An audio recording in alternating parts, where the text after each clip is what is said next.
Hi everyone, and welcome to the IBCHE Homeschooling Q&A session. We are here to answer all of your questions that you sent in. Thank you for those. And we realize that not all of you are going to choose homeschooling, and that's your business, but we're hopeful to give you some answers today. So we're going to get to it because there's a ton of questions. The first thing we're going to do is introduce ourselves very quickly. My name is Laura. I have 2 kids. They are in elementary school, and I've been homeschooling for about 5 years. Pauline, you're up. Hi, I'm Pauline, and I have 4 kiddos, and we have been homeschooling this is going on our 6th year, and the ages are upper elementary to lower, all the way down to kindergarten, so 5th grade to kindergarten. I'm Leanne, and I have 4 children. They're all adults now, and we have graduated all of them. We have homeschooled for 19 years. So. Okay, we're going to get to the first section. The first section is on teaching. Actually, I should preface this by saying the #1 question everyone asked was legal stuff about how to homeschool in the state of Virginia, and I've done a whole separate video on that because that was just a lot of information. So you can check that one out separately. The rest of the questions should be in this video, okay? So the first section is on teaching. The biggest question was, how do you school multiple grades all at once? And then some of the other questions and fears in there were that people weren't sure that they'd be able to properly educate their children or meet the state standards. They're also, they weren't sure that homeschooling would provide a challenging enough education for bright students. And then the last question was how much online learning is required each day. I'm going to start with that last question because I think it's the easiest one.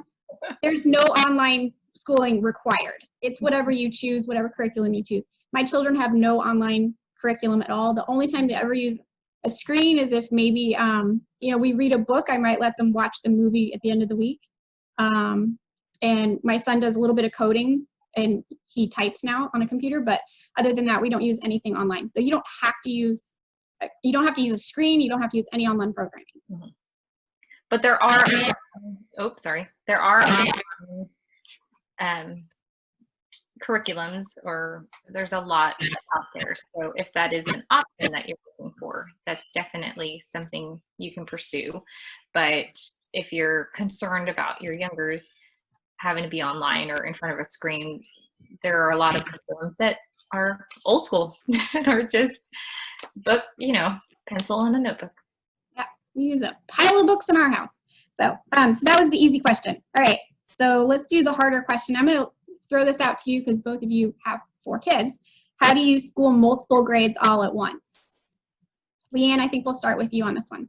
All right. Well, I think the key to doing this is twofold. First of all, you're going to spend a little extra time in the beginning teaching at least your older ones how to do school themselves, because quite honestly, they are very capable of doing that.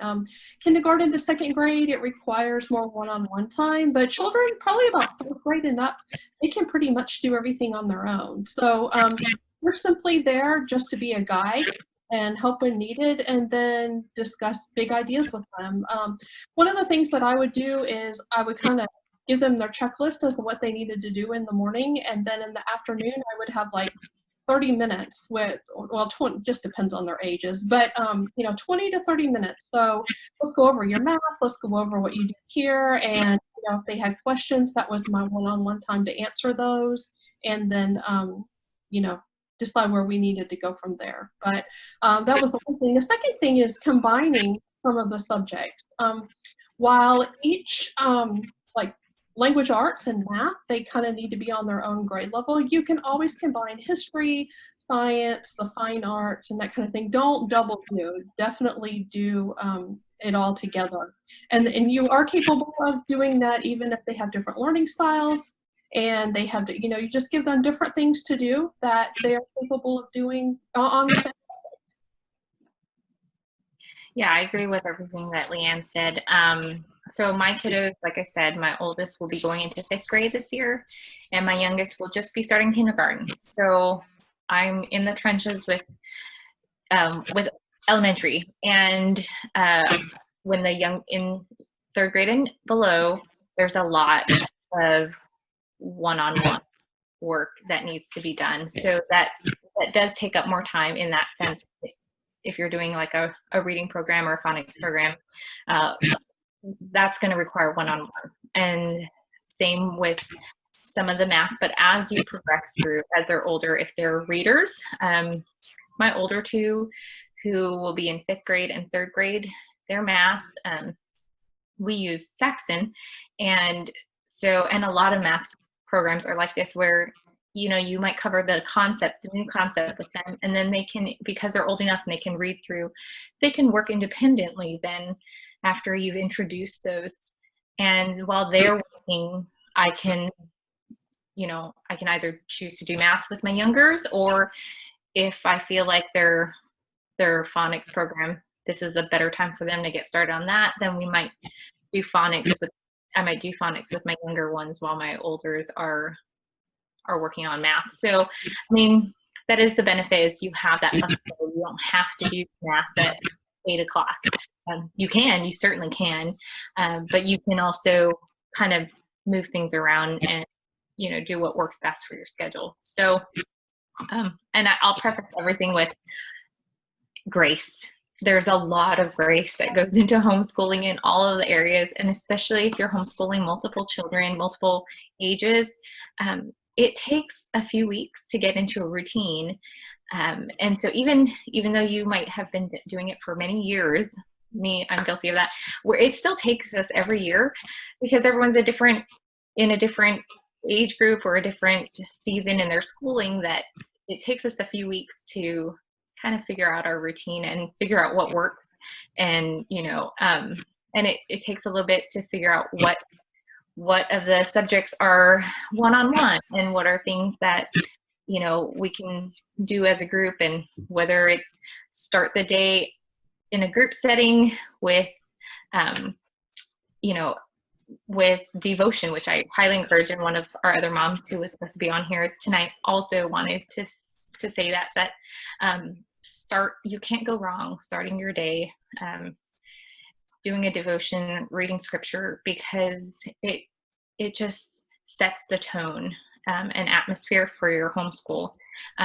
And so we do our best to try and do that, whether it's one of my kids reading a verse out of the devotions book, or I'm reading a passage or a devotion with them.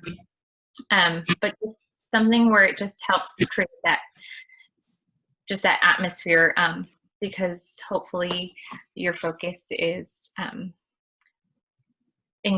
God in all of this, that He's calling you to do this, to be on this path. And so that just helps refocus your morning. And I have a friend who, like, if they start off their day and things start to go haywire from the get-go, she's like, okay, reset, everybody back to Bible time, go back to devotion, and we're going to start over. And you have that. You have the flexibility. You have the freedom to do that and to reset your day and then go about it. And so there's a lot of grace and a lot of flexibility in this. I don't know if I answered that question, Laura. But yeah, homeschooling multiple children, it's, you know, it'll take a few weeks to get into a routine with it, but it can be done for sure. The other thing was, there were 2 fears here, that people were afraid they wouldn't be able to properly educate their children or meet state standards. I would encourage you, for whatever county you're in, if you're in Fairfax County, the SOLs are posted within the homeschool section. If you go to home education, in the first video, I show you how to get to that page. But the SOL standards are there. I look at them every year, and they're not that difficult to reach. So pretty much most curriculums are going to meet or exceed those standards. So that's not something to be afraid of. Anybody have anything else on that? No. No. Okay. The other one was, I'm not sure homeschooling will provide challenging enough education for bright students. Again, not something you need to worry about, because you can always challenge them a little bit more. It's actually really good for gifted students, because the sky's the limit. Yes. So, and there's a lot of curriculum out there, so you can even, I mean, and I think we're going to get to curriculums in a little bit, but there's so many, I mean, you can scale. You can scale up or you can scale down. Yep. Okay. So those were all of the teaching questions. So I think the next one we will do is time management. And the first big question, which was asked by multiple people, was how much time do you school per day? For us, we have done things differently every year, and that's just dependent on other things in our schedule. For years, when my youngest was, a baby or early toddler, we didn't do school until 2 o'clock in the afternoon. We got all our wiggles out in the first part of the day. We ran our errands. We had some swim lessons. We'd have lunch together. We took a rest time. Everybody's in the room resting for a while. And then we did school during the little one's nap time. And that was very helpful until she stopped napping. And then as that adjusted, we got used to having her around it. And we'll talk about what to do with the little ones, I guess, as they're running around. But yeah, we didn't do school till 2 o'clock in the afternoon. Now we pretty much get up, eat breakfast, and do school, and then we're usually done by lunchtime. I've talked to a couple other moms who have more kids than I do. I only have 2. And one of our friends has 9. Some of you may know who I'm talking about. And she said they're usually done by noon. There are days when the older 2 have a few things to do, maybe another half an hour of work later on if they're working on a project or something. But they are typically, they have a schedule and they start at like 8:30 and they're done by lunchtime. So it's doable. Yeah. Our time-wise, so it's the same thing. When I had, I would say, second grade and younger. So my oldest was no older than second grade, and then youngers. So I had toddlers. It was the same thing. We did a lot of free play in the beginning of the day, and when half of the crew was napping, then I can do my one-on-one time with my olders, because the phonics required us one-on-one, and same with math. And then, I encourage 2 nature walks for science. All the kids can participate in that. That's something to ease you in. And there's a lot of curriculums that go with that type of science study and whatnot. We do a lot of read alouds, and so everyone can participate in those types of things. So, it depends on the age groups. Now that everyone's, even in the last year or 2, with only 1 toddler and the rest needing school, we can't get it all done in the afternoon if we, for us. So now it looks more like in the mornings, because their minds are fresh and they're up. We have early risers in our house, so they're ready to go. So we do the same thing as Laura said. We have breakfast, and and then we do devotions, and then we kind of roll into it and get started. And so I do encourage once you figure out what your rhythm is, as far as what your start time roughly is like, if it's after breakfast, if you do devotions, if you do read aloud first, or whatever that routine is, that does help.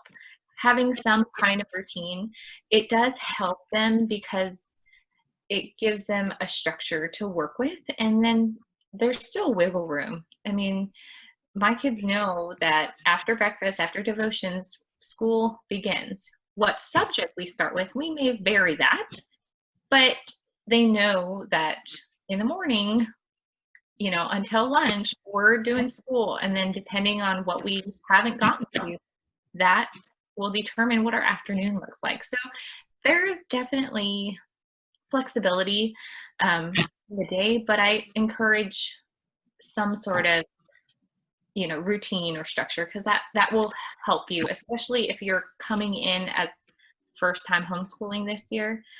Definitely for your own sake too, creating that routine is helpful. Leanne?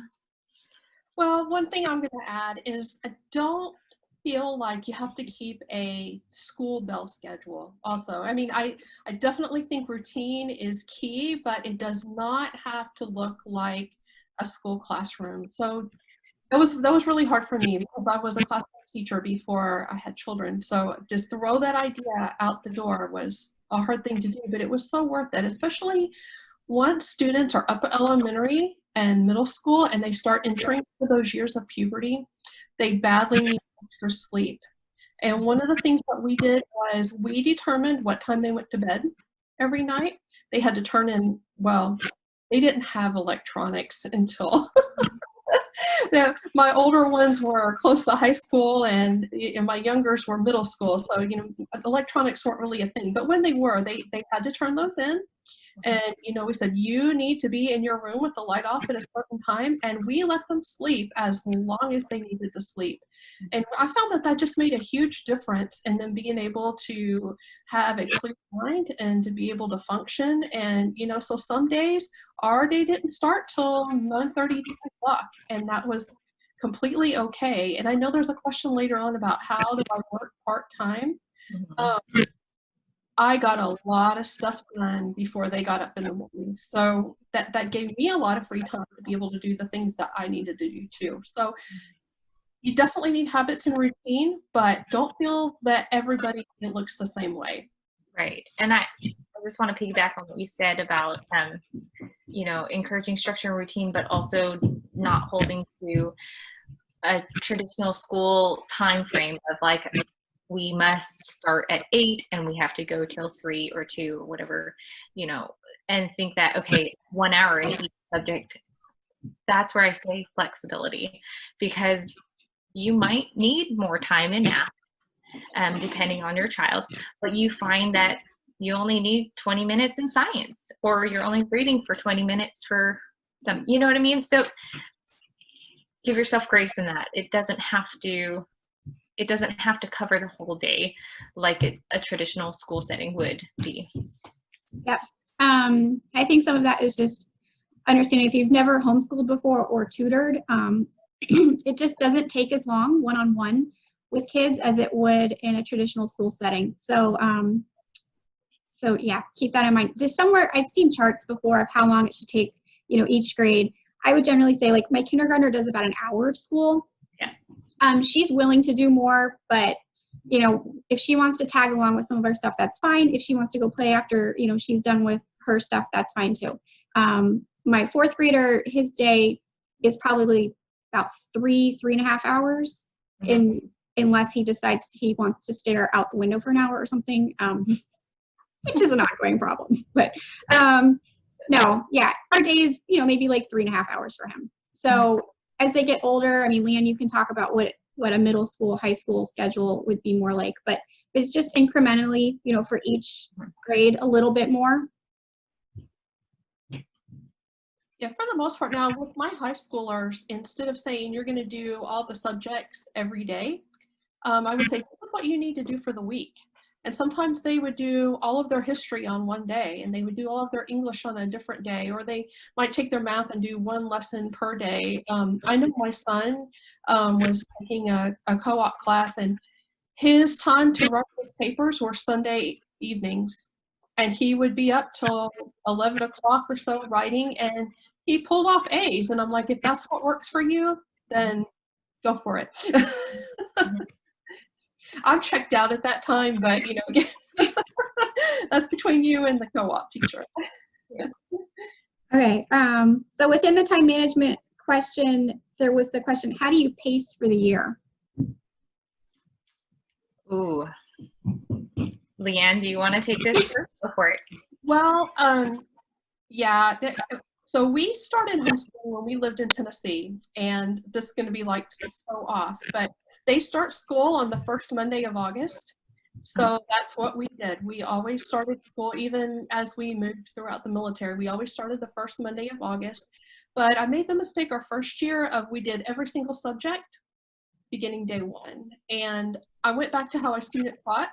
And doing that was, we did like one subject for like 2 or 3 days. Then we pick up another subject.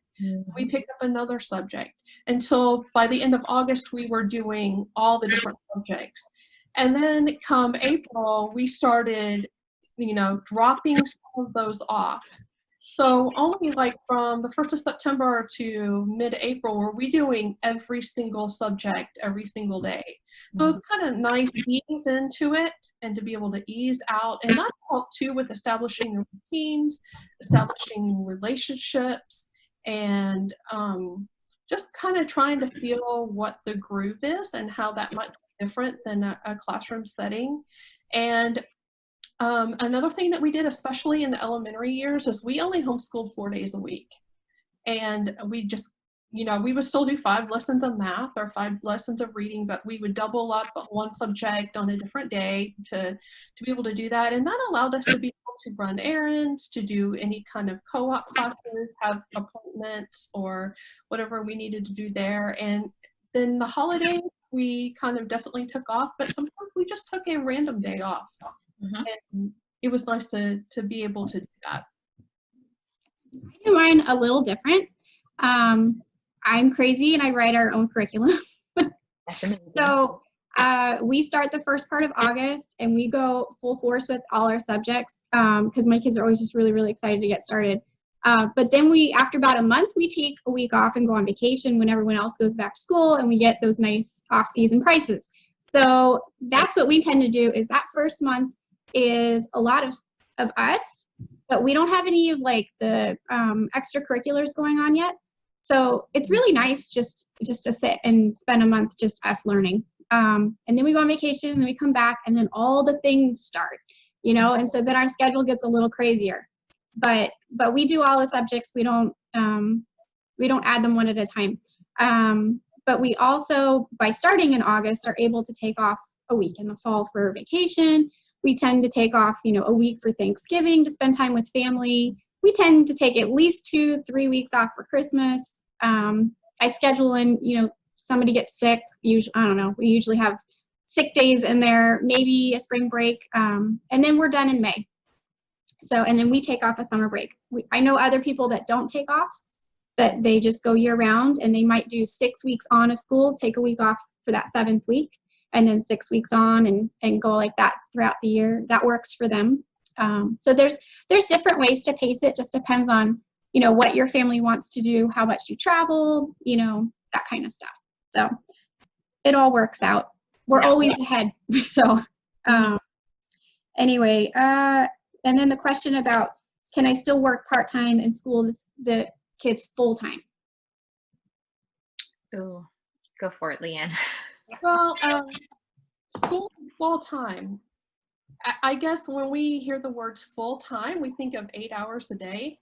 And that, automatically goes to our minds. And I don't know of anyone that really homeschools for 8 hours a day. We kind of discussed that a minute ago over, how long does it take to do them. But as a classroom teacher, I will tell you that probably 50% of the time that they are in school is administrative stuff.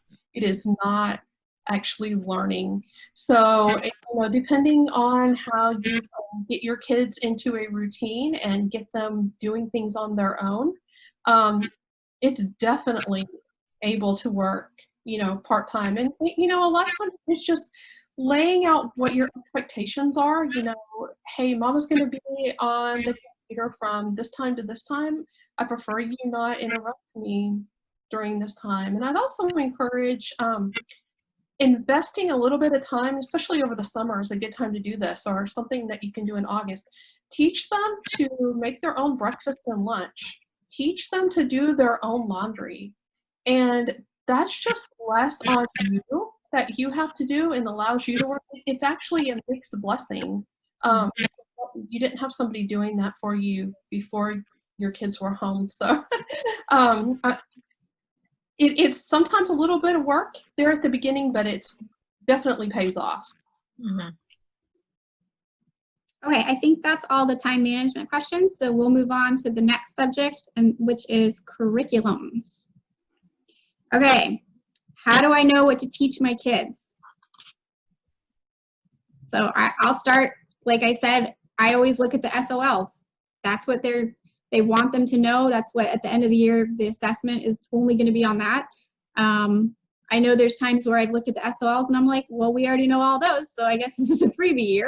We can do whatever we want. But that's a good starting place, is to look at the SOLs, especially if you're going to put your kids back into like the county schools a year from now, is see what they're supposed to be learning and make sure that they learn that. Yeah. And if you're concerned about like how do you school all those kids, the curriculums, the SOLs for elementary school are fairly amongst the grades. aside from language arts and math, those two typically are grade level, so to speak. You know, your fifth grader might be likely is doing a different math than your kindergartner. But as far as science and history, or music, you know, fine arts, or like we said in the beginning, that's something that you can do all together. You don't have to do individual science curriculum with each child. So, and the SOLs, if I'm not mistaken, they're very similar. You can, and this is where we say, like, you can scale it up for your fifth grader. So you might be having them do a little bit more of a workload for, you know, science, for example. So they might be having a science journal. They might be doing more documentation, writing down, you know, more hands-on, whereas the younger, you know, first grader might just be listening in and verbally answering questions, but maybe they're not doing all the writing, or you have them draw out the experiment, or, you know, I mean, there's different ways to get them involved, but what they're covering is very similar from year to year. It's more just expanding on that from year to year. So yeah, and like we said before, a lot of these curriculums cover a lot of these unit study curriculums, or I call them box sets, but they'll cover, if you look at the scope and sequence, which many of them have available online that you can view, it covers fairly in line with what they would typically cover in a year. The only thing I can think of would be for social studies for fourth grade, I think that's what they do. I think they do state history here in Virginia for fourth grade. Don't quote me on that. So that might be something that you would just have to look into, if you have a fourth grader this year and that's what they're covering for social studies, then maybe that would be the history curriculum or social studies curriculum you use for your whole family. And if you have a fifth grader, they get to relearn. Maybe they'll get more out of it, you know, so don't feel like you have to. I mean, there's a lot of overlap. Especially at the elementary level, everything spirals. It will come back again and again and again. I think if you just solidify the 3 R's, Mm-hmm. you'll be good to go. In most curriculum that's out there, it will cover all of the concepts Mm-hmm. need to be covered. And kind of going a little bit further, when it comes to testing, for homeschoolers, I know we always, not always, but once I wised up, we would use the CAT test, and it only covers math and language. It does not cover science and social studies. So it doesn't matter if you did trees this year and maybe the schools did trees the next year or the year before, because they just want to make sure that you can read and add and multiply and that kind of thing. So, you know, no pressure there. They'll pick everything else back up in subsequent years. Yes. In the first video that I did that you guys can watch separately with all the legal stuff, I talked about at the end of the year, you do your notification of intent in the first part of the year, you know, to get started, and at the end you have to do an assessment or take a test. And if you do the assessment route, the only thing they ask, I mean, so we're up fourth grade now. The only thing they've asked so far is about reading and math. So they want to know that you're learning other things. They don't really care what it is. They just want to know that you're kind of gleaning some information. But really all the county cares about is whether, you know, your reading is up to standard and what your math level is. So, and even going on that, they're also really looking just for forward progress. That's what they want to see. And so, you know, you're going to get that. You're going to get that. Yeah. Yeah. So the next question was about how do you choose curriculum? How do you learn about different curriculums and stuff? There's, you know, you can Google it, but there's stuff out there. Kathy Duffy has a website. You can put in like, you know, I want to do this kind of style, and they'll give suggestions. What I really like, maybe not. Rainbow Resource sells teaching materials and curriculums. And if you get their free catalog in the mail, do you have it right there? I do. It has like a little blurb about each type of curriculum. I find that helpful. I also like Christian book distributors. I think they're just called Christian Book now, but they have a great catalog as well that, you know, we go through all the time. And I'm kind of a research hound, so this wasn't really a problem for me when I got started. The problem was there's just, you know, there's a lot out there, but once you kind of narrow down what your vision is for your homeschool, it helps. I think it helps you narrow that down. Mm-hmm. Do you guys have anything different than that? Leanne, you want to go next since you have catalog?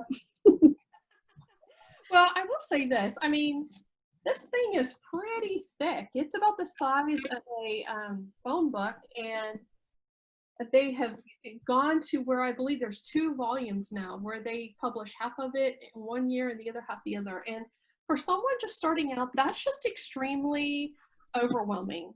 Mm-hmm. And I used to joke. I used to say, "Oh, I've tried everything in a rainbow resource catalog," because we would go from one thing to the next. But I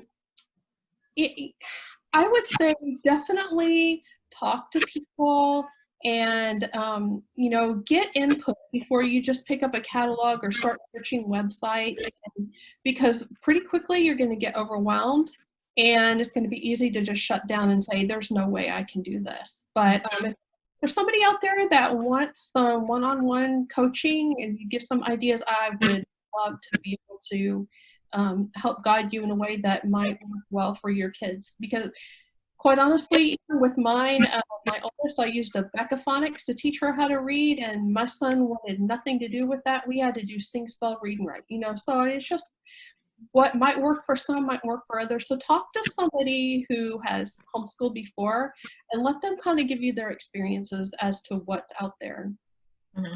just so you don't get overwhelmed. Yeah.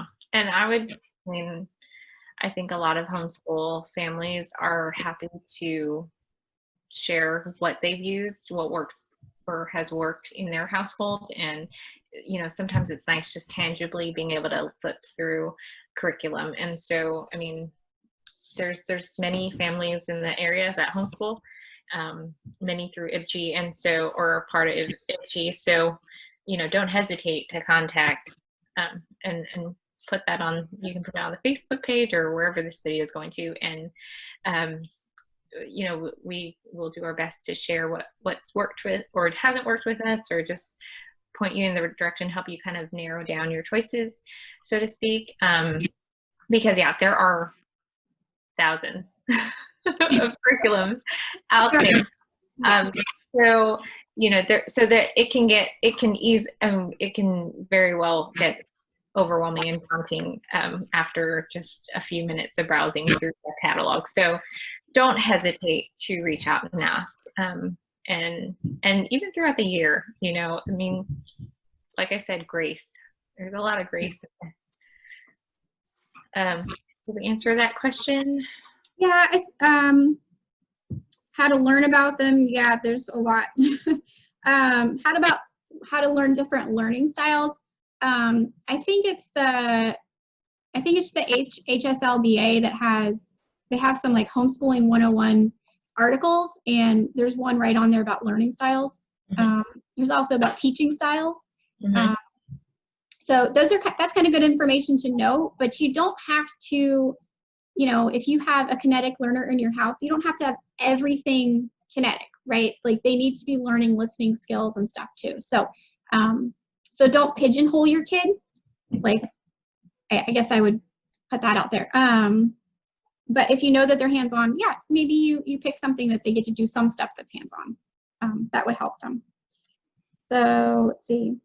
My kids are so different. Can I really teach them the same curriculum with assignments for different ages? Yes. Yeah. I have 4, and all 4 of them have different learning styles. And, you know, their learning is different from my teaching. And so and we use the same curriculum. So far, what I've used for my oldest with phonics is so far working, but also I hold that loosely, knowing that that might change at some point. So, you know, so there's that. But, you know, there are a lot of curriculums that, for example, for phonics, there are a lot of curriculums that give you tips and ideas for how to teach that to the different types of learners. So if you have a child who's more visual, they have tips and tricks. So there are curriculums that that are tailored to help with the different types of learners that you have. So, you know, so that just might take a little bit extra of research looking, but chances are we've already done some of that, and you might be able to just call and ask. So don't hesitate to call or text or, you know, put a Facebook comment and ask about something, because, you know, we've probably, if we haven't used it, we've probably researched a lot about it. So yes, I think, you know, and same for science. There are science curriculums out there that it's built in to scale it down to a kindergarten level all the way up to your middle school, you know. And so, I mean, there's a lot in there. There's a lot of curriculums where, for example, Sunlight, you can go into their website, you can put in your ages of your kids, and they give you a recommendation of, you know, what would best fit. So there's a lot of curriculums that are like that, where they kind of tailor to the average age or the older age groups, the average of your older few kids, and will give a recommendation. So there's a lot of those out there too. Do you have anything to add, Leanne, or you want to move on to the next question? We can move on. Y'all did a good job. The next one was, what curriculum is best for teaching the 5 and under crowd? Ooh. I personally like, there's a few of them. I think that the kindergarten and under, they just need to be exposed to a lot of books. Mm-hmm. And there are a lot of cluster books that are out there. One of my favorites is Memoria Press. They have an enrichment guide where they will take one particular book and you use that book all week, and they come up with all kinds of ideas, all centered around that one book. Another one that's very similar to that is Before 5 in a Row. That was a lot of fun, you know, and sometimes they would have like little recipes to go. I remember doing blueberries for Sal, and we made blueberry pie or something. You know, those were just fun ages. The third one would be Simply Charlotte Mason. They have one called Our Preschool Life, and it's almost like a box curriculum where you get a box each week, or not each week, each month rather, and it'll have you know, books and activities, everything in there that you need to do. But my biggest advice for preschoolers and even early kindergarten is just expose them to a lot of books. Read, spend time outside. Yes. Be outside as much as possible and let them play. Yes. It does no good to teach them to read at 3. Yeah, not that, I mean, some kids are ready for that. My oldest was a very type A personality, and she did great. But, you know, my son was in 3rd grade when he learned how to read. And now as adults, they are, you know, both equal readers. So it's okay if you don't do things in preschool. Yes. And I second all of that. When my oldest was doing kindergarten, back to the whole, how much time do you spend? Like an hour and a half talking. And when I say school, I mean like book work. So workbook type of, you know, phonics, we're having to practice tracing, practice spelling, writing, you know, learning the phonetic the phonics, learning the alphabet, that kind of stuff. And a little bit of math. You know, the basics, like you said, if you can do the 3 R's, you'll be okay. So we did a little bit of that. We did a lot of free play. We did nature walks for science. So if your oldest is kindergarten or even 1st grade, don't stress the, like, having to do 8 subjects in a day. You know, definitely, you know, teach them to learn how to read. My oldest, the only kiddo of mine so far who has expressed interest in reading early was my second child. My oldest was not interested, and when we started phonics, we hit a roadblock only like 3 weeks in, and we took a break because things weren't clicking. We took a week off, and then all of a sudden it clicked, and then we kept going, and then we took the break again. And so that's where give yourself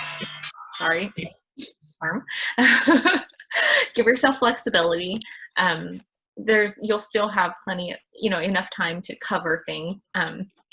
But now my oldest, who was not my early reader until the end of our maybe second grade, maybe, now you can't get him out of, like, his nose is always in a book.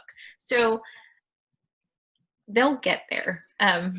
But yeah, for kids 5 and under, free time, reading, exposure to books, just read out loud, and, you know, and go on walks, explore nature. I had a friend who said, take your kid on a walk and give them an empty egg carton and tell them, okay, let's see what different rocks we can learn about today. Find a different kind of rock to put in your egg carton, or you can do that with leaves, or, I mean, there's so many different things you can do, but that just gets them exploring and thinking. And learning doesn't have to be in a classroom setting. It doesn't have to be out of a textbook. It's throughout, you know, and that's part of the homeschool experience. You're teaching them to appreciate and enjoy and love, hopefully, learning. You know, yes, you want to try and complete your curriculum, but you also want the focus to be a love for learning. Yeah, I guess that's my 2 cents on that. Yeah. I started homeschooling with a kindergartner, and our biggest goal for him was a love of learning. Both my kids have been readers, pretty solid readers, before even kindergarten started. So we read a ton here, and even at 4th grade now, I still read aloud to them. So they read independently. You know, we're still working on phonics a little bit with my younger reader, but I still read out loud, or we read to each other. We read collaboratively, take turns, and that's a big part of our day. I would say the only thing I have to add, because I think you guys, you know, hit it out of the park with that. Some curriculums I know people really love for that age group, or Sunlight's 4-5 program. It's actually like their pre-K print, but I used it for kindergarten, and I just added some stuff to it. Lots of good books there. My Father's World is a good one. And then, yeah, the 5 in a row and before 5 in a row. Those are ones that I know people have absolutely loved at that age. Let me see. Press also has some great books for junior kindergarten and kindergarten. And back when you're talking about reading aloud, don't even be afraid to read aloud to your high schoolers. Mm-hmm. I've read books that we missed in the younger years to my high schoolers, and we've read novels together. So don't ever stop reading aloud to your kids, no matter what their age is. Yep. Okay, so there was one more question about curriculums, and that is, are there any curriculums you recommend for those planning to return back to Fairfax County Public Schools the following year? But if you know that you're going to go back to school, to private or public school the following year, then to whittle down that list of all the different curriculums, maybe I'd consider looking at one of those unit studies or box set curriculums where they kind of, generally those will have a science recommendation, have a history reference, so you know that you're covering your basis, so to speak. And so I would say, if you know that homeschool is not probably your long-term goal, then maybe looking at something like that, just so that you feel like you're kind of covering your basis for those types of things. But yeah, I don't know, Leanne. I would think trying to keep with a more traditional type learning style or teaching style would definitely be a help. Things like Abeka, Bob Jones, Memoria Press, Horizons, Mhm. and Switched on Schoolhouse. Those are kind of more like what you would find in a classroom setting. Mhm. The unit studies are a good idea too. You know, they want to add those in there. One more that I think I would throw out for someone looking for something for gifted students is Critical Thinking Press. They have some great tools for just extending, you know, kind of like a gifted program of what you would find in a classroom. I think I'd also suggest, we tend to go through about a year and a half's worth of math every year because that's just what we do. I would probably suggest staying just with the 1 year of math, you know, not getting too far ahead if you know you're going to throw your kid back into, they'll just be bored the following year if you're too far ahead. So trying to stay on track with what they would do in that school setting. One thing I would point out too, if you know that there's an area that your student struggles in, this Yes. is a wonderful opportunity to be able to pull back and say, hey, let's get these little issues taken care of. I know one of my kids was entering pre-algebra and I came to the realization, I was like, she doesn't understand fractions. So, I mean, and that was throwing all of her pre-algebra off. So we put the pre-algebra book back on the shelf, Mhm. and I pulled out Math You See Mhm. for her because they have a book just on fractions. And Mhm. we were able to whiz through that. I mean, we didn't do it as you would a traditional curriculum, but we were doing like one lesson a day or every 2 days, however long it took to be able to go back and reteach those concepts so that I was able to put her back into the algebra book and she was able to fly with it because it was just like that one little thing she didn't quite get. It Mhm. made all the difference in the world. So if you know that there's an area that your student is currently struggling in, you know, go on and attack that particular thing while they're not in school. That way they can solidify it and, you know, be able to hop back in the next year Mhm. with everyone else. I agree. And a lot of curriculums, and even in schools, the curriculums they're using is spiral. So like you said in the beginning, Leanne, like you'll come back to it because it just builds, right? And you just build on that concept and expand it more. So definitely, and from speaking specifically to math curriculums, a lot of them have placement tests that you can do online just to see where, if you're not sure where your child has a struggle in, but you know, or that might be a helpful tool for you is to have them take that, and that can give you a gauge as to seeing if there is an area that they need to work more so on before they move on, or you know, yeah. So. All right, so that's all the curriculum questions. At the end of this, we'll put the IBCHE email address and then Facebook link and that kind of stuff, so you can ask away if there's more that you want to know now that you've heard this, you know, or get in touch with one of us for personal recommendations or something. We'll try to find people to help you out. Okay, so the next one is planning. How far in advance should we plan our school year? I am not the person to ask because I start planning around January for what I want to do the next year. So you don't want to hear that, and I'll let them talk. You're funny. Well, for me, I mean, if you're talking about like lesson planning as far as opening up a calendar and saying, okay, if we start in August, how much do we do? Again, I kind of look at, I'd say I usually look at my math curriculums and see, okay, roughly what lessons, how many lessons do we have, how many tests or whatnot, and then just kind of gauge, you know, roughly how many weeks is that for us. And that's more so we can put in those breaks that we desperately need throughout the year, because there are times where we're like, okay, we're going to go, we're going to hit it hard for the first 6 weeks, and then we typically are needing a few days break or a week break. And there's time for that. And so we factor that in.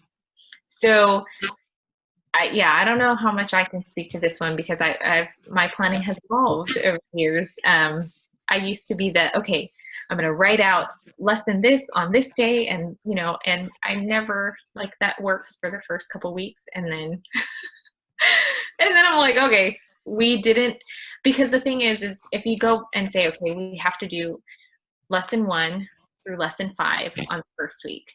And if you hold so fast to that and your student is struggling to understand a concept, you'll stress yourself out thinking you have to, if you're not doing all the lessons in that timely manner, you're going to be behind. You're not. This is an opportunity for you to solidify, like we said, the areas that your child might be struggling with.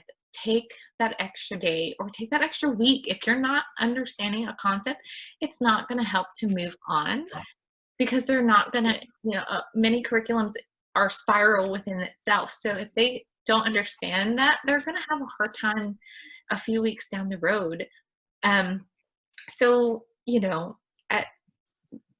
give yourself time, or allow yourself that freedom to, you might have a child who wants to just get it done. And so they might do 2 lessons per day, or 5 lessons in 4 days or something.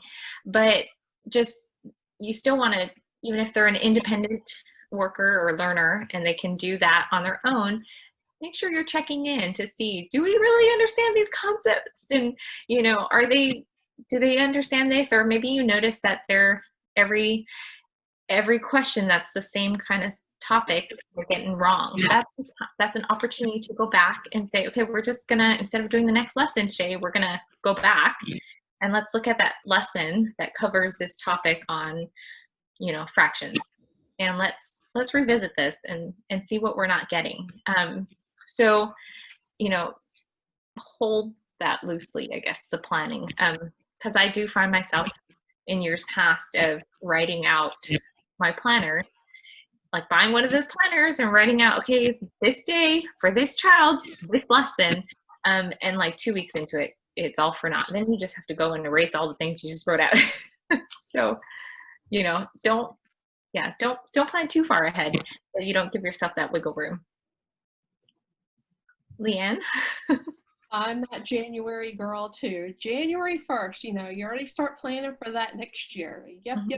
But no, seriously, that just allows me to be able to see kind of what my offerings are going to be outside of the home, and so that I can be ordering by May or June. But I don't think that if you make the decision that you want to homeschool August 1st, that you're too late, because you're not, because there is no set, oh, you have to do it how you heard somebody else do it. But so what I did over the summer prior to was I used a tool called Homeschool Tracker, and it is an online planner.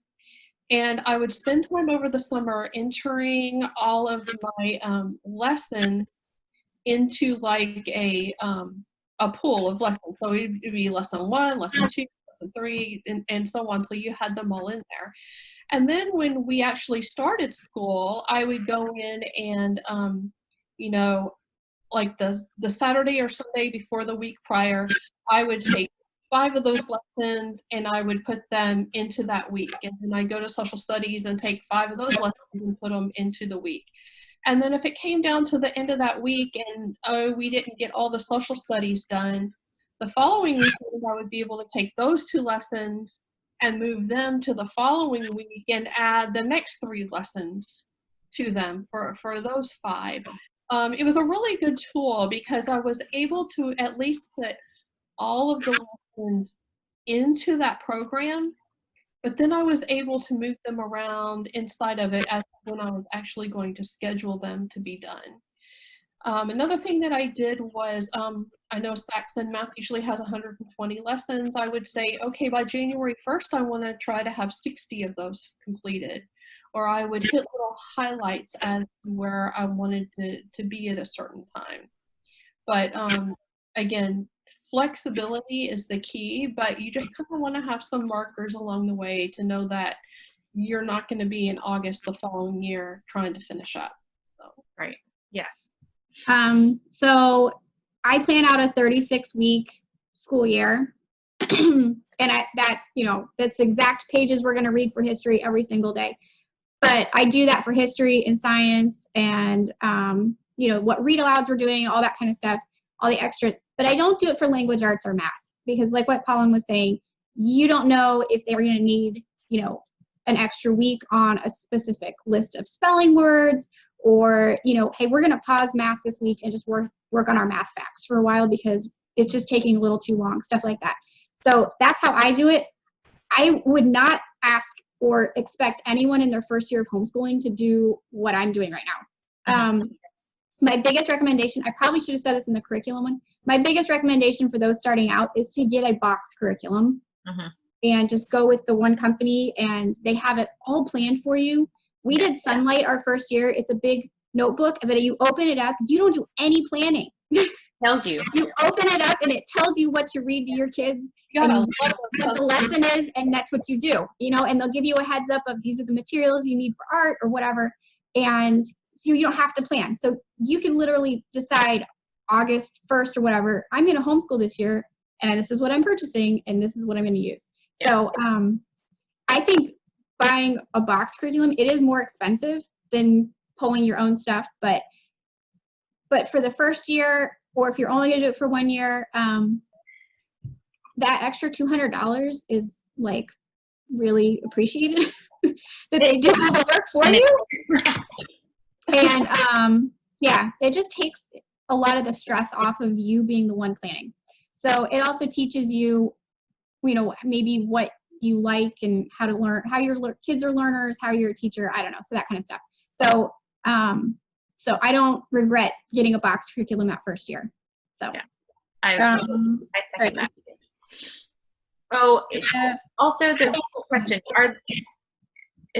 are they also wondering how much lesson planning prior to the week? Is that what they're also asking that question? I don't know.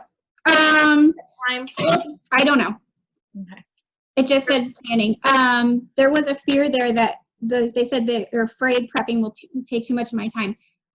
Like I said, I don't schedule out math or language arts, but on Sunday night, before the week, I look at, 5 lessons for each and I put it in the planner and see where we're at. And it takes me like 20 minutes. So I do about 20 minutes of lesson planning a week because I do all of it in the summer. So that's what I do. Yeah. And I'm not, I agree. So if you're doing this just for a year or you're brand new to it, then that box set like Sunlight or My Father's World or one of those where it's kind of scripted for you, where it tells you day 1, this is, it's got a whole guide and it's fully scripted in what it tells you what to do for science, what chapters you're supposed to read. So that takes off the pressure of trying to figure out how to lesson plan for your week because it'll be in there. And so I would encourage something like that as well. I would say that's a good one to do.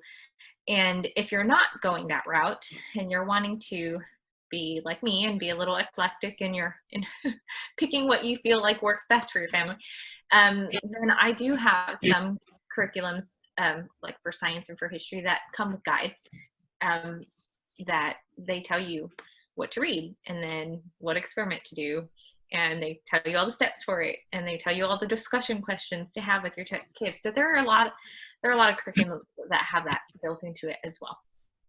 I think if enough people have more questions on planning or how to write in a planner or stuff like that, we could always do another short video and just show some examples of different ways that you can plan it out with 4 kids or 2 kids or whatever, how we plan that out.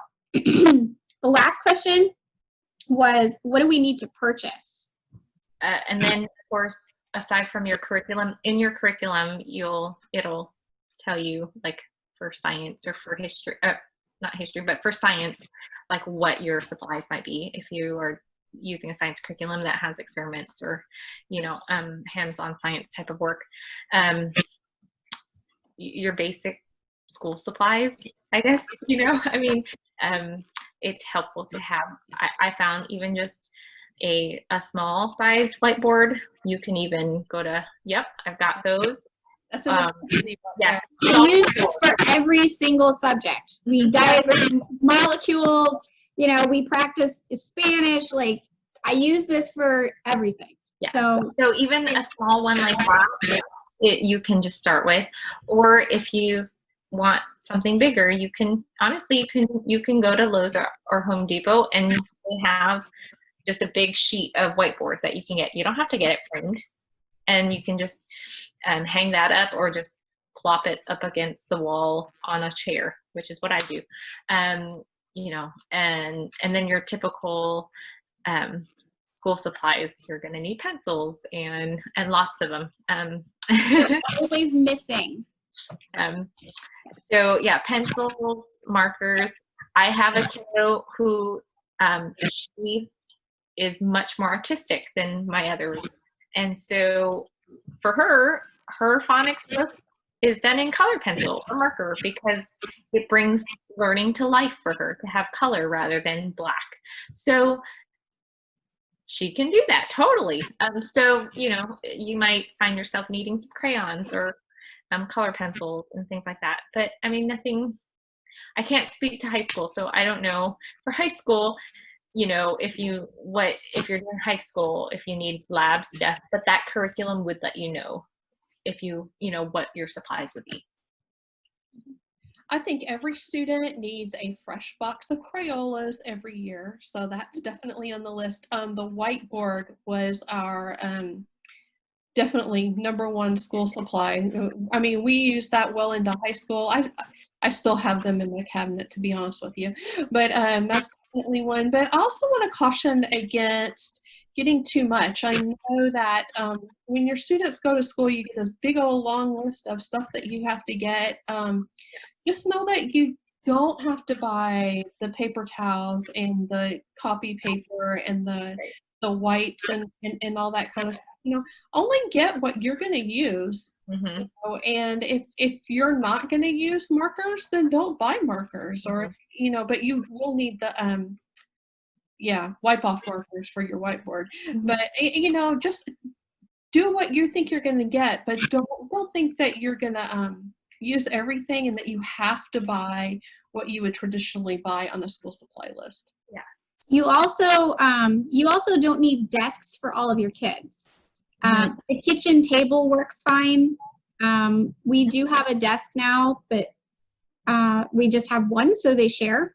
And when one of them is doing desk work, the other one sits on the couch with me and we do other stuff, and that's how that works fine. But I know a lot of people that all their kids sit around the kitchen table, and that works just fine too. That's the best. So, and honestly, it's really great because then they know, like, you got to clear your table after breakfast. Clear the table, and that's kind of part of our routine. Clear the table, and then everybody get out their math or whatever subject we're doing. So we don't have the space to have individual desks. So we have everyone sit around the table, and I really like it because I'm accessible, and I can also help redirect children within my reach. All right, I think we did that. So I think that's about it for planning and supply stuff. The next one is attitudes. The first question, how do I get my kids to want to learn? I think that's a struggle all the way around. As adults, do we always want to learn something that we have to? I'd have to confess myself and say no, but I think it's up to us as parents to just try to kind of spark that interest. If it's a book that they don't want to read them the first chapter and leave them hanging. Or if it's a science experiment, I wonder what would happen if we did this, and you kind of leave them curious to be able to find out more. And you're going to find that they want to learn, especially when they're younger. They have such a sense of wonder, Mhm. and they want to anyway. It's when you get into the older ages that it can become more of a struggle, and you might have to get a little fancier with it. But I think it's just sparking their interest and connecting it to something that they already know, and then they will more want to take it further. Yeah. Well, I'm going to quote one of our friends who was supposed to be on here. One of the last things she said, I thought, well, all the things she said was really good. But I think pertaining to this, she said, to help children get their work done, remember the carrot is more powerful than the stick, meaning that offering a reward for work completed, like getting to play outside, play with a special toy, have 15 minutes later of bedtime, or screen time, or whatever that reward is more effective than imposing consequences. Although consequences for disobedience or bad attitude are, of course, necessary. So, definitely, if it's okay to incentivize, if that helps your child, like, okay, hey, let's get our math done so we can take a break and go outside and explore. I mean, you've got the freedom to do that, and you've got the time to do that. So, don't, I don't know how else to phrase that. But I think that's an opportunity too. And then, yeah, I back on what Leanne said, and that teaching them how to learn to love to learn is a lifelong, it's a lifelong learning of that. And so I do think someone once told me was, as you're searching for curriculum, also find something that you enjoy. If you know that you don't like learning history out of a textbook, I don't. So I use a more Charlotte Mason approach. I do history through literature. We do a lot of reading, written books or things like that, because that's how I like to learn, and that's how I like to learn history. And I find my kids enjoy hearing, and reading and learning that way too. So, I mean, find what your family dynamic is in those areas, and that can hopefully help you figure out, okay, we struggle learning history. How can we make it fun? Or, and like Leanne said, help, like, ask questions. That'll cause them to have to think, and get engaged. And so it might take a while. Don't think that day one it's all of a sudden. Remember that you're going into a totally new routine for yourself and for your kids. And so it might take a while before that routine gets established, or just that new, they're going to be in a new learning environment. And so give yourself time to kind of get into that as well. I think the biggest advice I have is homeschooling is more relational than any other teaching. And so you're not talking at them, you're talking with them. Mm-hmm. And so everything you do is a conversation. Yes. Sometimes that extends your day a little bit, but you can sit there and do a Socratic seminar with a first grader. You really can. Like, you can ask them questions and have a conversation about stuff as they're learning it, and have them teach you things back. So just remembering your mom first, and that relationship is the most important part. And that kind of goes into the next question is, what if my kids won't pay attention to me? Mm-hmm. If your children are used to being in a school setting, they should already be used to paying attention to a teacher. Mm-hmm. And I would, before you even start your school year, I would sit down and have a real conversation with your kids and say, hey, we're a team here, mm-hmm. and this is going to be different. I'm taking on this teaching role, and I am willing to do that for you, but you need to be willing to listen and work with me, and we all need to be able to work together and respect each other's time and space, and cheer each other on. And when everyone's working together as a team, it's awesome. Mm-hmm. So I don't know if you guys have anything else about that, about how to get kids to pay attention. And like,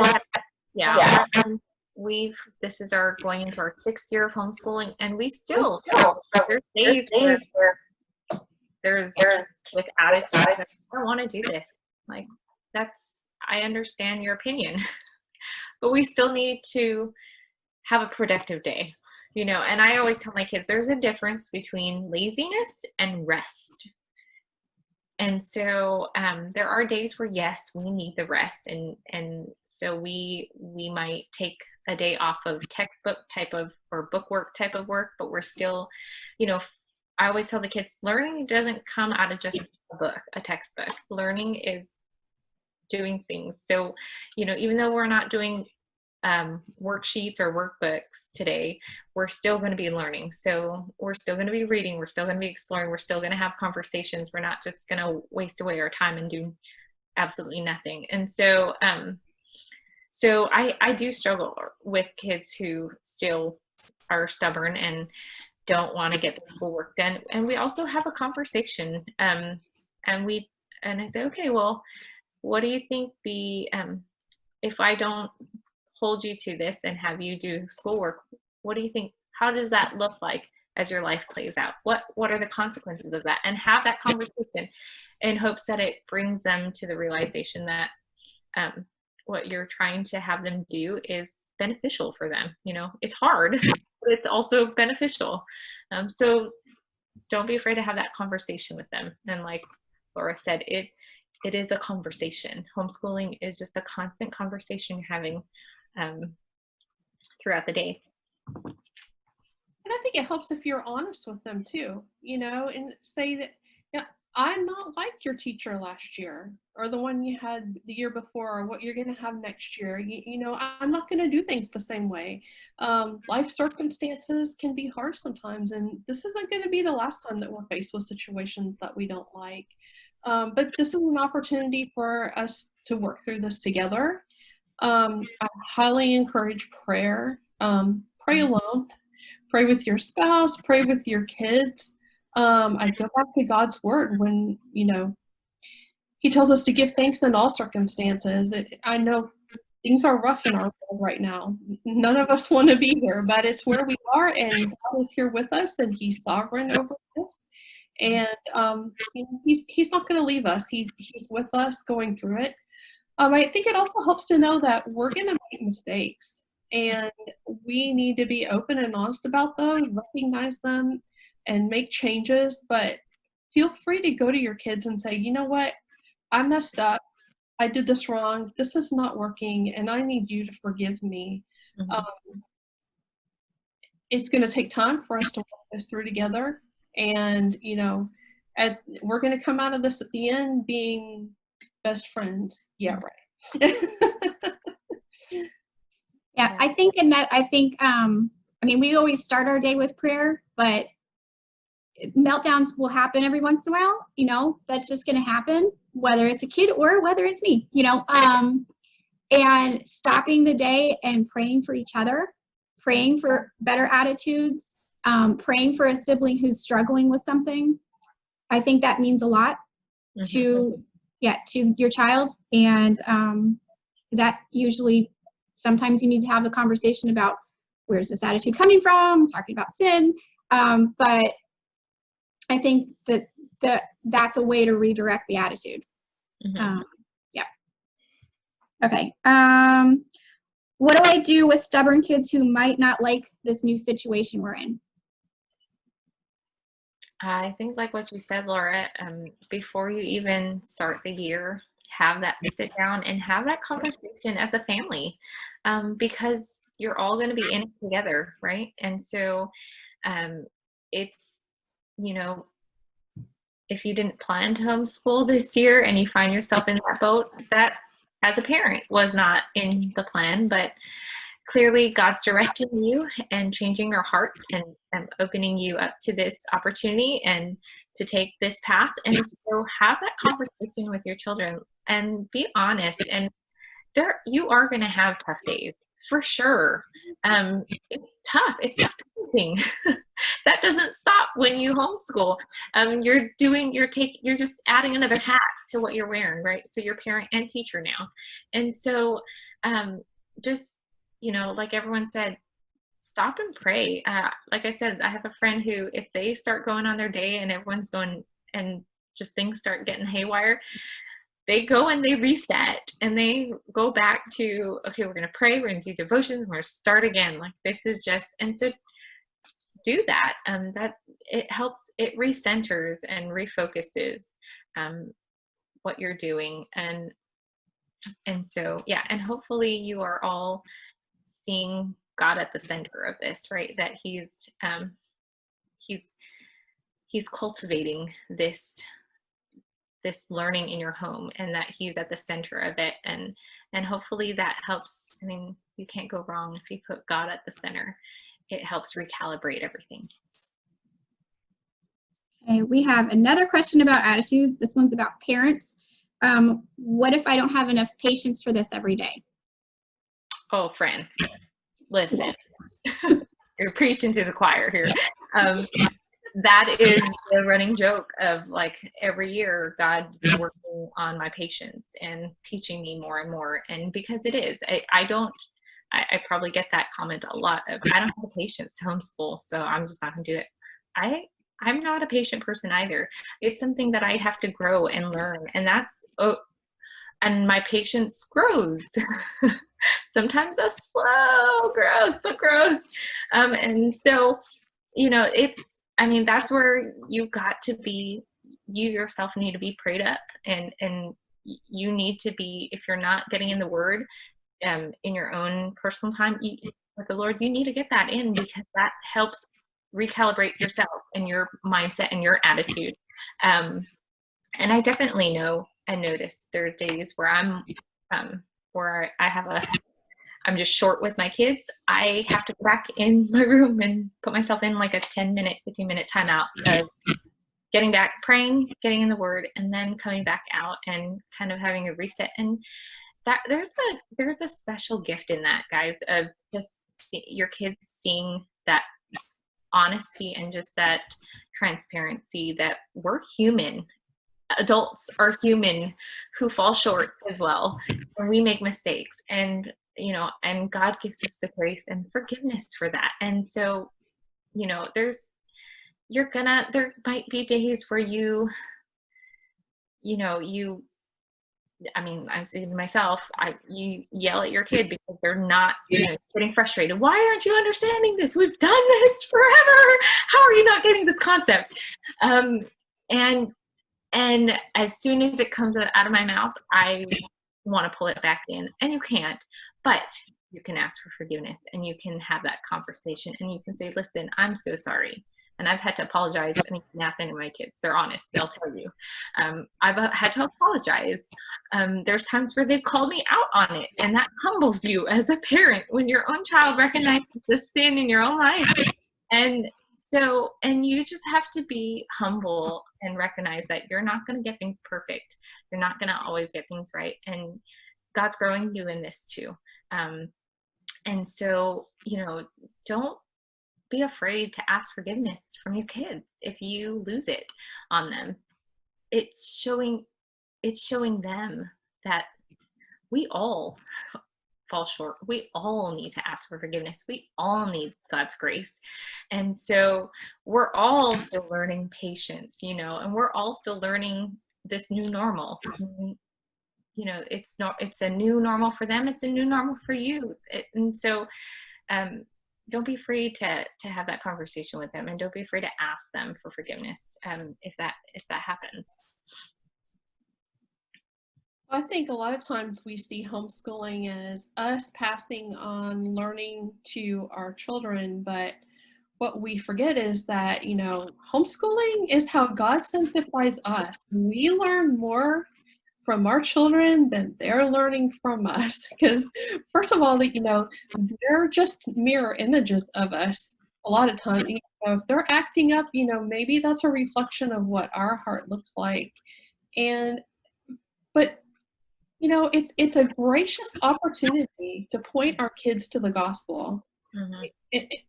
To think that we just have all these little opportunities before us, you know, we think they're a bad situation at first, but if we look at it as, wow, God, you know, you exposed my sin of Mhm. my impatience so that I can show to them how I should respond to the sin in my life.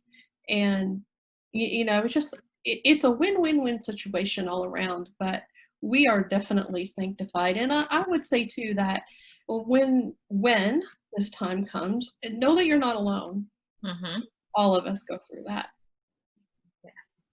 I think we had one more question. It was very similar about just, you know, what if I decide to do this and it's also overwhelming? I think just like we've said, resetting and remembering if you choose to do this, you know, for the year, or if you feel called to do this, this is an opportunity to pour into your kids. And, you know, if you keep resetting that and realizing what the real goal was, you know, that they'll learn math, they'll learn how to diagram a sentence, but we're trying to also build them up and show them Jesus as we go, right? So we're working on character issues just as much as we are with grammar. So Or even more I so. think those are, yeah, more so. But those are all good things to remember. So you can have a rigorous academic program for them, and at the same time, a gentle character building, developing relationship going on too. All right. So the last topic we have is socialization. We kind of joke about this in the homeschool community because people are always like, oh, homeschoolers aren't going to be socialized. I don't really know many homeschool families that aren't very busy. Mhm. So we'll hit these questions. The first question is very specific to with COVID stuff, and that is that they're afraid the kids won't grow socially if they're homeschooled this year, especially with COVID restrictions going on. I think everyone is dealing with relationship and socialization issues, not Mhm. students, not children. I mean, we as adults, we're all dealing with that right now. And it just kind of, it is what it is. And we're going to have to get creative and do what we can inside of the restrictions that we're given. And just know that this is not how homeschool usually homeschool, because there were days that I thought, where's the home in homeschooling? Because we're never at home. But I think, again, like I said, we're just going to have to become creative in doing that. Mhm. And you know, we've got so much technology that can keep us connected while we're apart. So if it comes to where we regress in the phases and we're back to the beginning and everyone's staying at home, there's Zoom, there's FaceTime, there's, you know, Skype. I guess no one uses Skype anymore because there's Zoom, but there's different platforms out there. Or this could also be an opportunity for kids to be pen pals. You know, that's super old school, but that can be part of your program where they're writing a letter to a friend, you know, or, you know, maybe you get one of those composition books and they're sharing it between friends and they're writing to each other and you just drop it off at each other's houses every week or something. I mean, like you said, Leanne, we might just have to get creative on the interactions. But everyone is, I mean, that's kind of if you see the beauty of this, is the silver lining of this pandemic is that it kind of it levels the playing field. Everyone's dealing with COVID. So everyone's dealing with this whole, you know, we might be in our homes with each other more and not as much, you know, doing social things. So, you know, everyone's kind of in the same boat in that sense. I would add too, how do we define socialization? Do we think that our children need to only interact with kids that are their own ages? I think this is a great time for them to build sibling relationships. Mm-hmm. It will probably get worse before it gets better. Mm-hmm. But I remember one point reading my kids making brothers and sisters best friends because they were just like ready to all attack one another. But as adults, for the most part, they're pretty close. My two oldest girls live a few minutes away, and they spend time together now. And it's so worth what they are developing in the younger years and how they learn to interact with adults. It just puts them on a whole different playing field. So they are socializing.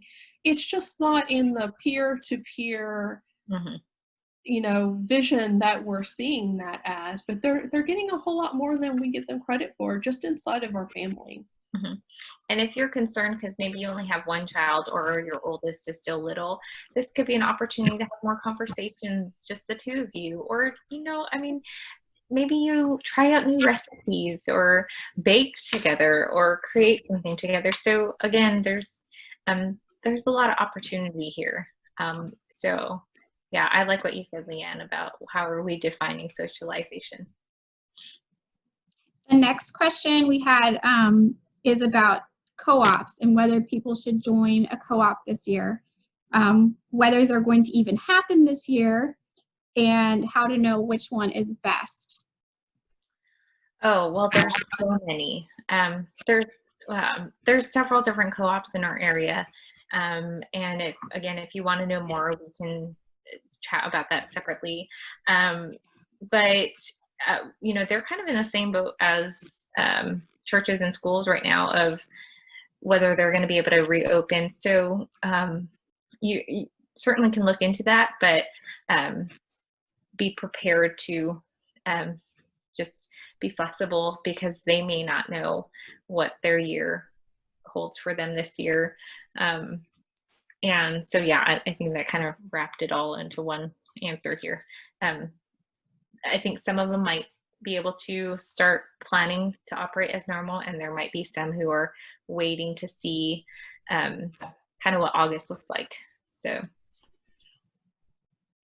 I would say if you don't know anything about co-ops at all, there are a couple different categories I would label them in. There are academic co-ops where you go, one day a week and you do classes.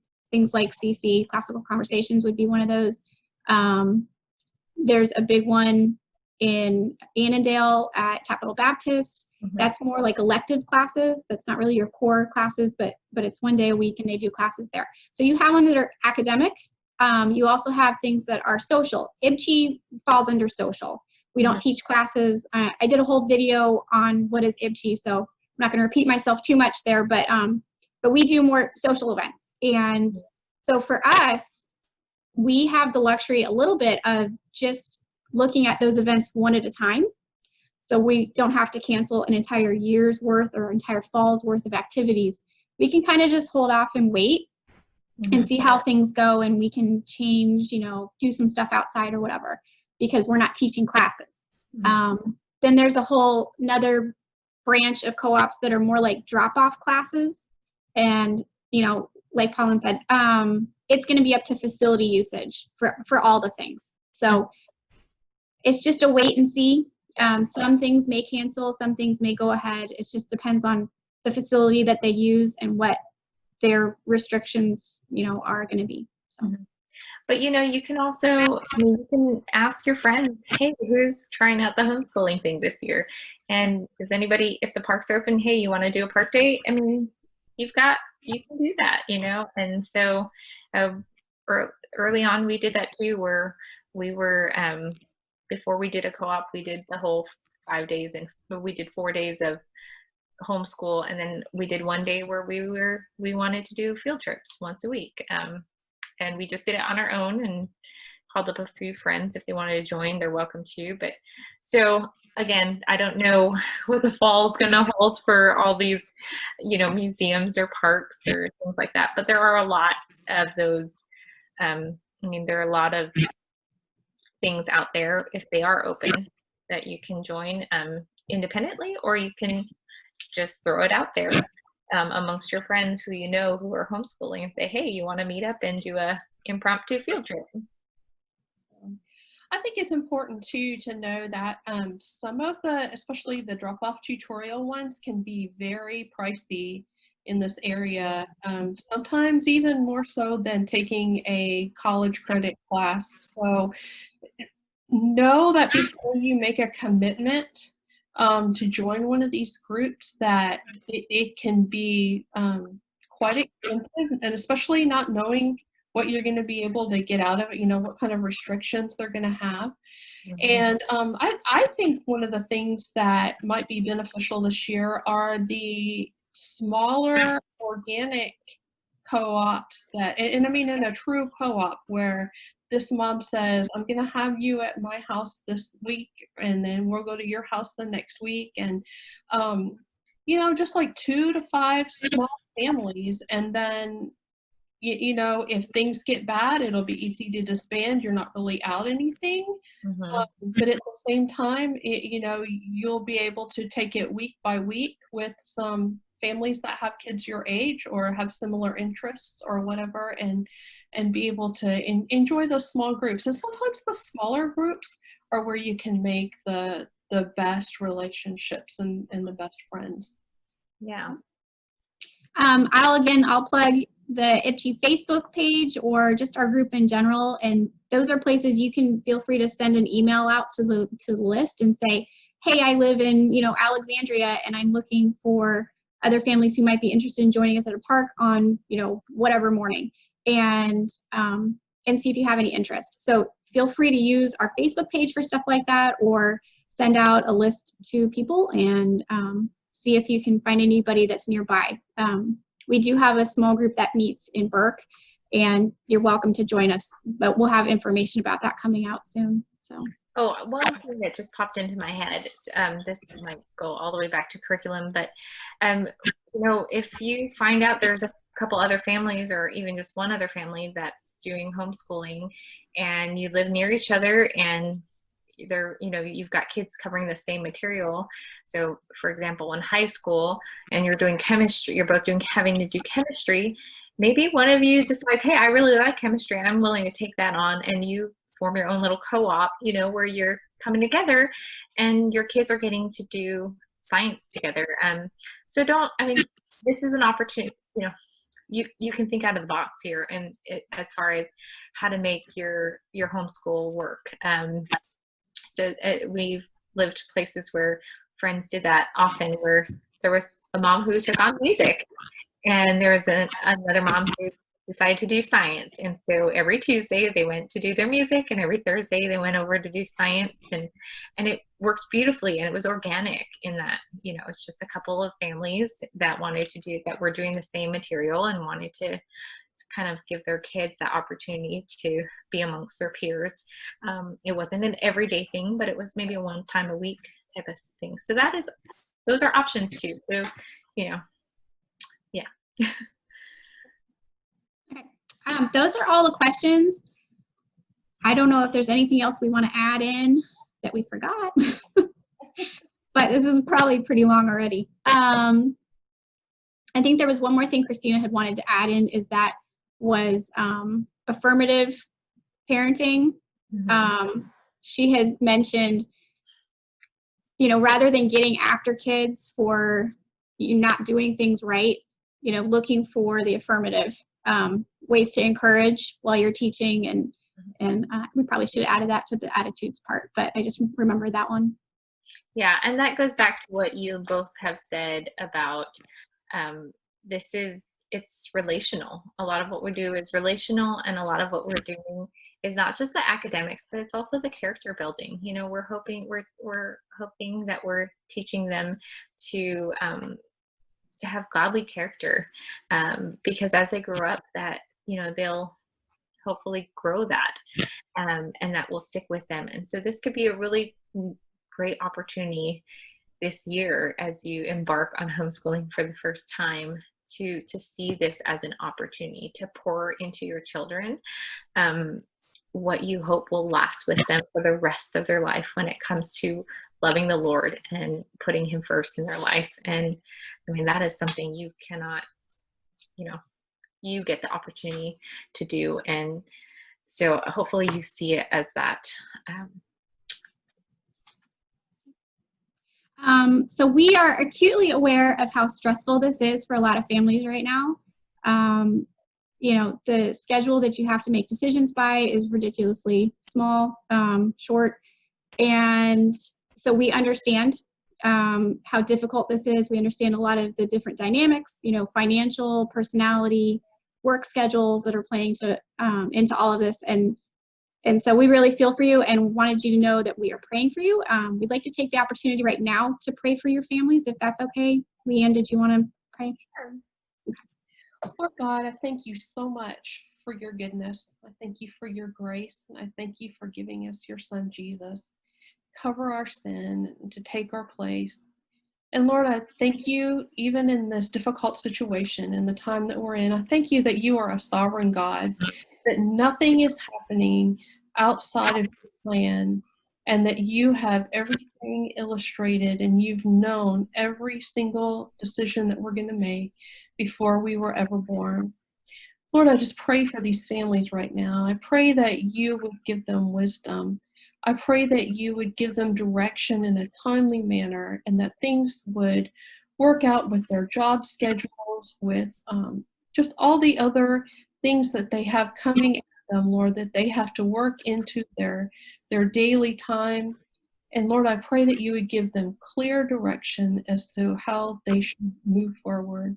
And Lord, I just pray that if homeschooling is something that they choose to do, that you would let them know that they're not alone. First and foremost, you are with them constantly. You will not leave them, even in the rough days. And Lord, I pray also that they would know that there are other families out there that will encourage them and help them along this road, all to give you glory. And Lord, I just pray that would work in our own lives. I pray that you would reveal our sin. I pray that we would confess that sin and that we would repent of it and move forward, Lord, as we raise our children in the fear and admonition of the Lord, that you would be pleased with our efforts. I pray all these things in Jesus' name. Amen. Amen. Thank you so much, ladies, for answering all these questions. Thank you for those of you who wrote in and entrusted us with your questions. And if you need anything else or have more questions or want to be in touch with somebody, you can send me an email at IBCHE, that's IBCHE, at ibc.church. I'll put that on at the end of this video. And I hope that we've been somewhat helpful for you. Thank you.